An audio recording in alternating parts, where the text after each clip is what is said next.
શ્રી ગણેશાય નમઃ. ત્રિશુળ ચેનલમાં તમારું સ્વાગત છે મિત્રો. આજે હું તમારી માટે લઈને આવી છું મોળાકાતની વાર્તા. આ વ્રત સૌપ્રથમ માતા પાર્વતીએ ભગવાન શિવને પામવા માટે કર્યું હતું. તેથી આ વ્રતને ગૌરી વ્રત કહેવામાં આવે છે.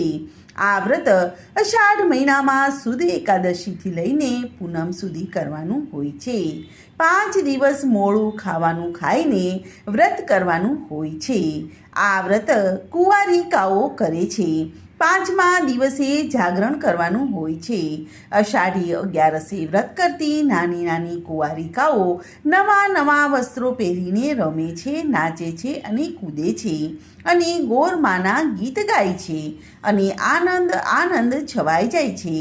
આ દિવસે વાંસની ટોપલીઓમાં છાણિયું ખાતર નાખીને તેમાં ડાંગર, ઘઉં, જવ, તુવેર, જાર, ચોખા અને તલ આમ 7 ધાન નાખીને એના જુવારા વાવે છે અને એ જ ટોપલીઓ પાટલા ઉપર મૂકી અને કંકુ અને ચોખાથી પૂજા કરે છે અને ઘીનો દીવો કરે છે.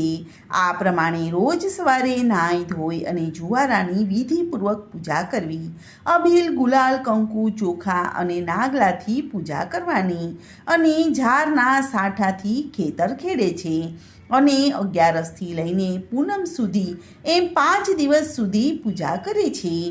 આ દિવસ દરમિયાન કુંવારિકાઓ ઉપવાસમાં દૂધ, સૂકો મેવો, ફળ ફળાદી, મીઠો હલવો કે પછી શ્રીખંડ પૂરી ખાઈ અને દિવસ પૂરો કરે છે અને રોજ જુવારાને પાણી રેડવું કે જેથી કરીને ધીરે ધીરે વધી જાય અને ફણગા ફૂટી જાય અને રોજ જુવારાની પૂજા કરવી અને આ પ્રમાણે ગીત ગાવું કે ગોરમાનો વર કેસરીઓ રે, નદીએ નાવા જાય મારી ગોરમા, ગોરમા ગોરમા બારી ઉગાડો, ગોરમાનો વર કેસરીઓ રે. અને નદીએ નાહીને વ્રત પૂરું કરે છે. છેલ્લા દિવસે એટલે કે પૂનમના દિવસે મોડે સુધી જાગરણ કરવાનું હોય છે અને ભજન કીર્તન તથા ગોરમાના ગીતો ગાય છે. બીજે દિવસે નદી, તળાવ કે કૂવાના જળમાં જુવારા પધરાવી દેવાના આવે છે અને ઉપવાસ છોડવામાં આવે છે. આ વ્રત 5 કે પછી 7 વર્ષ કરવાનું હોય છે અને તેનું ઉજવણું રૂઢી રીતે અને વિધિપૂર્વક કરવાનું આવે છે. તો મિત્રો, આ હતી ગૌરી વ્રતની કથા અથવા તો મોળાકાતની વાર્તા. તો મિત્રો, આજની આ કથાને હું અહીં વિરામ આપું છું. કાલે ફરીથી આવીશ એક નવી કથા અને વાર્તા લઈને. ત્યાં સુધી બધાને મારા જય શ્રી કૃષ્ણ. ધન્યવાદ.